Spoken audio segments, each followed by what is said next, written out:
Let's review multiplying force.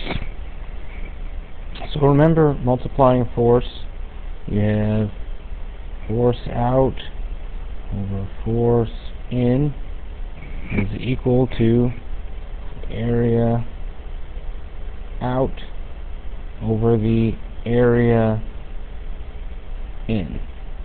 Alright, force out, force in, area out over area in. So we're going to be solving for force out here.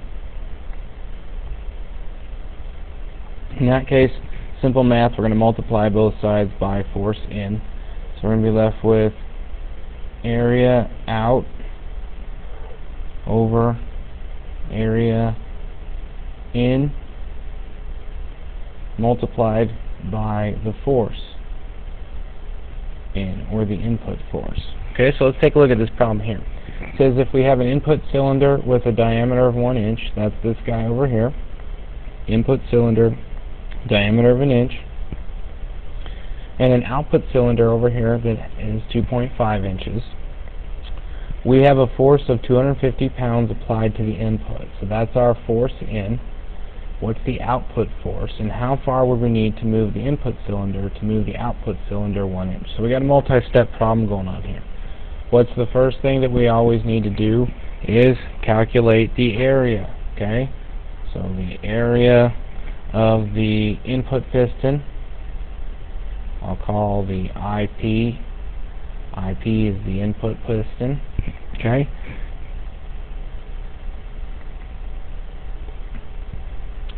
So that area, once again, we're just plugging into pi d squared over 4. So for this guy, let's just use 3.14 times we have 1 inch squared, alright? And we're going to divide by 4. That's going to be 0.78 inches squared. Okay, we're going to do the area of the output piston, so that's going to be OP. Same area calculation. Eventually I'm going to stop doing the area calculation because it should be second nature to you guys. This is 3.14 times 2.5, and that's inches. Okay, we're going to square that. That's this guy's diameter divided by 4. So our output cylinder area is 4.909 inches squared. Remember, it's area, so we are always in terms of inches squared. So let's calculate our output force. Okay, we know what our input force is, so we can go right away to work on this equation here. Okay, so we're just plugging in. Remember, once again, from up top, force out equals area out divided by area in times force in.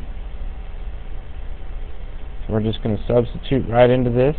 Our output area is our AOP here, our output piston, so that's 4.909 inches squared divided by our input area, which is 0.7854 inches squared. We're going to multiply that by the force in, which is 250 pounds. Notice what happens. Inches go away.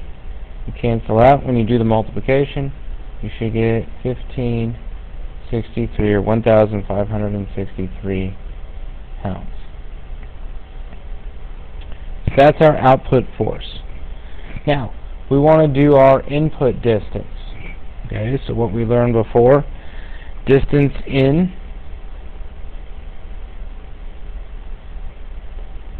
is going to equal area out divided by area in times the distance out. Okay?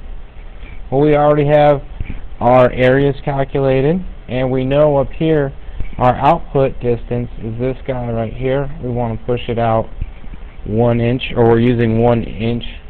Okay, so how much do we need to push it in? This is going to be 4.909 inches squared. We're going to divide that by 0.7854 inches squared again. Now we're going to multiply by 1 inch. Alright, so these inches squared still cancel out, so we should only be moving this guy 6.25 inches. Alright, so in this one we're able to calculate the output force and the input distance. So this is how far we have to move this guy. We have to move this guy in 6.25 inches here for this guy to move out 1 inch.